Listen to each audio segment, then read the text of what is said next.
আসসালামু আলাইকুম। সূরা বাকারার বাংলা অনুবাদ ১৫১ নং আয়াত থেকে। বিসমিল্লাহির রহমানির রহিম। যেমন আমি তোমাদের মাঝে তোমাদের থেকেই একজন রাসূল পাঠিয়েছি, যে তোমাদেরকে আমার আয়াতসমূহ পাঠ করে শোনায়, তোমাদেরকে বিশুদ্ধ করে, তোমাদেরকে কিতাবের জ্ঞান ও প্রজ্ঞা শিক্ষা দেয় এবং তোমরা যা জানতে না তোমাদেরকে তা জানিয়ে দেয়। অতএব তোমরা আমাকে স্মরণ করো, আমিও তোমাদেরকে স্মরণ করব, আর আমার প্রতি কৃতজ্ঞতা স্বীকার করো, আমার অকৃতজ্ঞ হইও না। হে ঈমানদারগণ, তোমরা ধৈর্য ও নামাজের মাধ্যমে সাহায্য চাও। নিশ্চয়ই আল্লাহ ধৈর্য ধারণকারীদের সঙ্গে আছেন। যারা আল্লাহর পথে নিহত হয় তাদেরকে মৃত বলো না, বরং তারা জীবিত, তবে তোমরা তা অনুভব করো না। আমি তোমাদেরকে ভয়, ক্ষুধা, জান মাল আর ফল ফলাদির ক্ষতি ইত্যাদির কিছু একটা দ্বারা অবশ্যই পরীক্ষা করব, আর ধৈর্য ধারণকারীদেরকে তুমি সুসংবাদ দাও। যারা বিপদ আসলে বলে, আমরা তো আল্লাহরই বান্দা এবং আমরা তারই কাছে ফিরে যাব, ওদের উপর ওদের প্রভুর পক্ষ থেকে রয়েছে করুণা রাশি আর অনুগ্রহ, এবং ওরাই হিদায়াত প্রাপ্ত। সাফা ও মারওয়া হচ্ছে আল্লাহর অন্যতম দুটি নিদর্শন। যে আল্লাহর ঘর কেন্দ্রিক হজ কিংবা ওমরা করবে, তার এ দুটো পরিভ্রমণ করায় কোনো পাপ নেই। আর যে স্বপ্রণোদিত হয়ে ভালো কাজ করবে, সে তার কাজের পুরস্কার পাবে। নিশ্চয়ই আল্লাহ যথার্থ পুরস্কারদাতা, সর্বজ্ঞ। মানুষের জন্য কিতাবে স্পষ্টভাবে বর্ণনা করার পরও যারা আমার প্রেরিত প্রমাণসমূহ ও দিক নির্দেশনা গোপন করে, তাদেরকে আল্লাহ অভিশাপ দেন এবং অভিশাপ দাতারাও তাদেরকে অভিশাপ দেয়। তবে যারা তওবা করে ভালো কাজ করবে এবং যা গোপন করেছিল তা স্পষ্টভাবে বর্ণনা করবে, আমি তাদের ক্ষমা করে দেব। আমি তো ক্ষমাশীল, দয়ালু। যারা কুফরি করে এবং কাফের অবস্থায় মারা যায়, তাদের উপর আল্লাহ, ফেরেশতাগণ ও সকল মানুষের অভিশাপ। তারা ওই অভিশাপ নিয়েই চিরকাল থাকবে। না তাদের শাস্তি লঘু করা হবে এবং না তাদেরকে কোনো রকম ছাড় দেওয়া হবে। তোমাদের প্রভু এক প্রভু, তিনি ছাড়া অন্য কোনো প্রভু নেই। তিনি করুণাময়, দয়ালু। আসমান জমিনের সৃষ্টিতে, রাত দিনের আবর্তনে, মানুষের উপকারী সামগ্রী নিয়ে, জলে, পথে, জলযান, নৌযানে আল্লাহ আকাশ থেকে যে পানি বৃষ্টি বর্ষণ করে, তাতে তার সাহায্যে মৃত ভূমিকে জীবিত করেন। তাতে তিনি ভূমিতে যেসব পশু প্রাণী ছড়িয়ে দিয়েছেন, তাতে বাতাসের দিক পরিবর্তনে এবং আকাশ আর ভূমির মাঝে ভাসমান মেঘরাশিতে অবশ্যই বুঝমান লোকদের জন্য নিদর্শন রয়েছে। কিছু মানুষ আছে যারা আল্লাহকে ছাড়া তার কতিপয় সমকক্ষকেও মানে, যাদেরকে তারা আল্লাহকে ভালোবাসার মতোই ভালোবাসে। পক্ষান্তরে যারা ঈমানদার, আল্লাহর প্রতি তাদের ভালোবাসা আরও বেশি। জালেমরা কঠিন হাসরে শাস্তির সম্মুখীন হলে যেমন বুঝবে, তেমন যদি এখন বুঝত যে সব শক্তি আল্লাহর এবং আল্লাহর কঠোর শাস্তিদাতা, তাহলে কতই না ভালো হতো।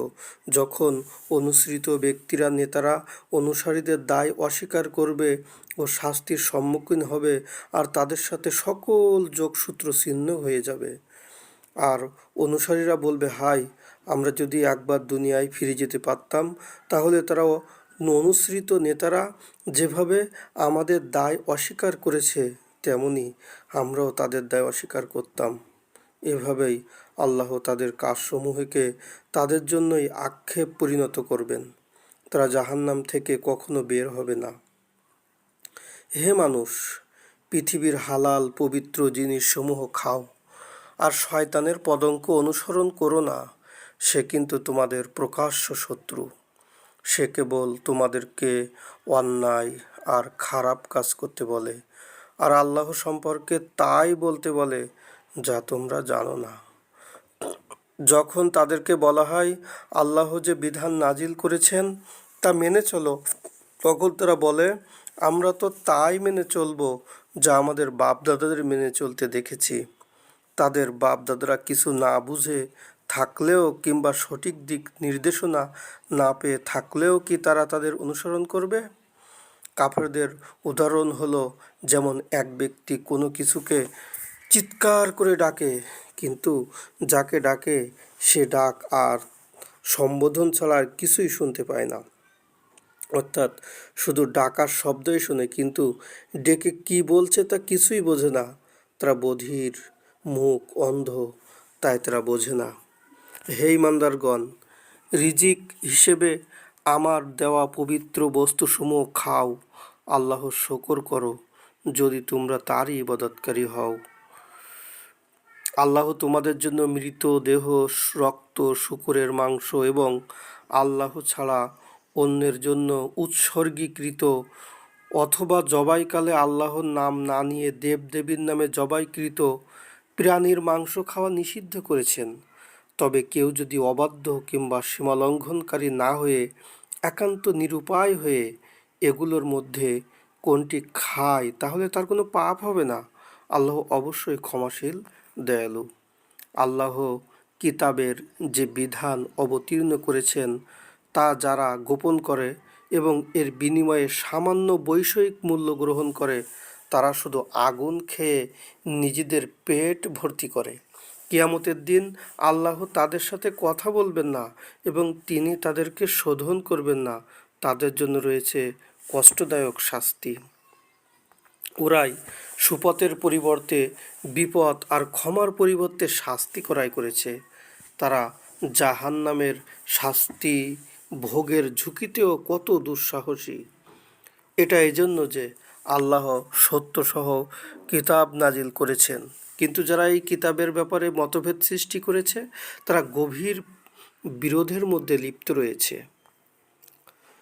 নামাজের সময় তোমাদের মুখ পূর্ব আর পশ্চিম দিকে ফেরানো আসল পুণ্য নয়, বরং যারা আল্লাহ, পরকাল, ফেরেশতা, কিতাব, নবীদেরকে বিশ্বাস করে, সম্পদের প্রতি ভালোবাসা সত্ত্বেও তা আত্মীয় স্বজন, এতিম, মিসকিন, পথিকজন আর সাহায্য প্রার্থীদেরকে দান করে ও দাস মুক্ত করার জন্য তা ব্যয় করে, ঠিকমতো নামাজ পড়ে, জাকাত দেয়, ওয়াদা করলে তা পূরণ করে এবং দুঃখ কষ্টে, অভাব অনটনেও ভয়ের সময়ে ধৈর্য ধারণ করে, তাদের কাজই প্রকৃত পুণ্য। ওরাই খাঁটি এবং ওরাই মোত্তাকি। হে ইমানদারগণ, নিহতদের ব্যাপারে তোমাদের জন্য কেসাসের পাল্টা ব্যবস্থার বিধান নির্ধারিত হয়েছে। স্বাধীন ব্যক্তির জন্য স্বাধীন ব্যক্তি, দাসের জন্য দাস, আর নারীর জন্য নারী।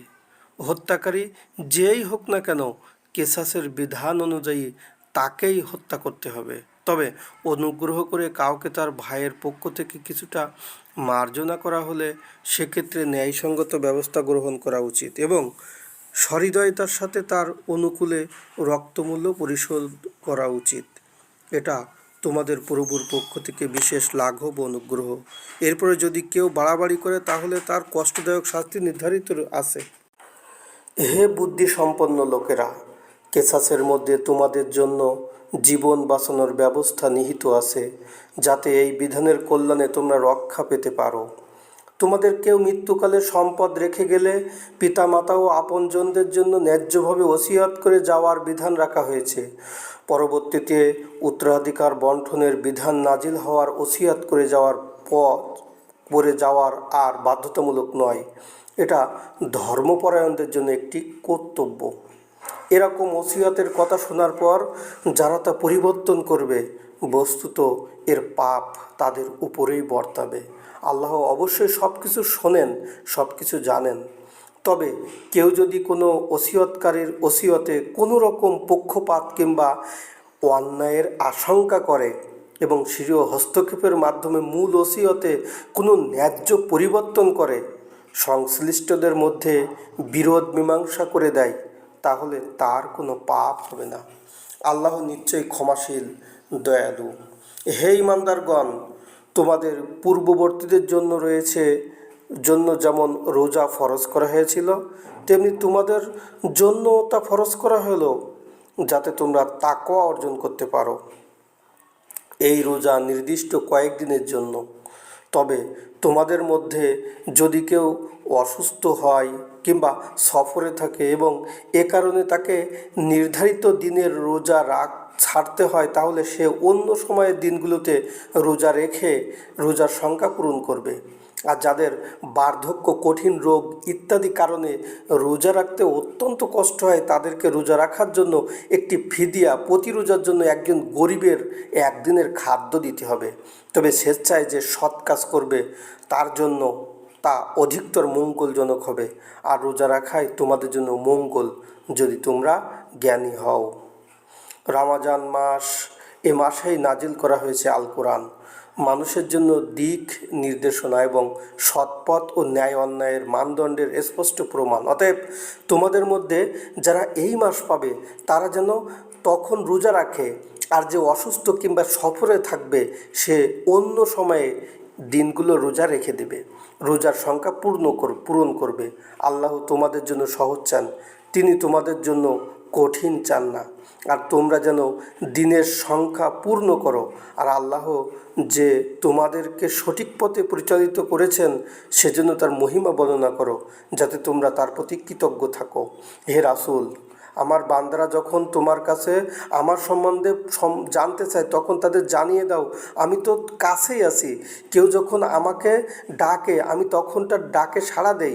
অতএব তারাও আমার ডাকে সাড়া দিক এবং আমাকে যথার্থভাবে বিশ্বাস করুক, যাতে তারা ঠিক পথে থাকতে পারে। রোজার রাতে তোমাদের জন্য স্ত্রী সম্ভোগ বৈধ করা হয়েছে, তারা তোমাদের পরিচ্ছদ পোশাক, তোমরা তাদের পোশাক। আল্লাহ জানেন যে তোমরা ইতিপূর্বে অন্যায় করে নিজেদের ক্ষতি করছিলে, পরে তিনি তোমাদের প্রতি সদয় হয়েছেন এবং তোমাদেরকে ক্ষমা করে দিয়েছেন। এখন তোমরা তোমাদের স্ত্রীদের সংস্পর্শে যেতে পারো এবং আল্লাহ তোমাদের জন্য যা বরাদ্দ করে রেখেছেন সন্তান সন্ততি তা কামনা করতে পারো। আর কালো রেখা থেকে প্রভাতের সাদা রেখা স্পষ্ট না হওয়া পর্যন্ত, রাতের অন্ধকার চলে গিয়ে ভোরের আলো উদ্ভাসিত না হওয়া পর্যন্ত তোমরা পানাহার করো। তারপর পরবর্তী রাত আসা পর্যন্ত পানাহার বন্ধ রেখেও রোজা পূরণ করো। আর তোমরা যখন মসজিদে ইতিকাফরত থাকবে তখন স্ত্রীদের সংস্পর্শে যেও না, এগুলো আল্লাহর সীমারেখা, অতএব এর কাছে যেও না, এগুলো লঙ্ঘনের চেষ্টা করো না।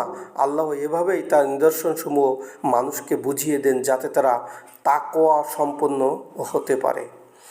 তোমরা অন্যায়ভাবে একে অন্যের সম্পদ খেও না, কিংবা জ্ঞাতসারে অন্যায়ভাবে মানুষের সম্পদের একটা অংশ খাওয়ার উদ্দেশ্যে তা শাসকের নিকট পেশ করো না।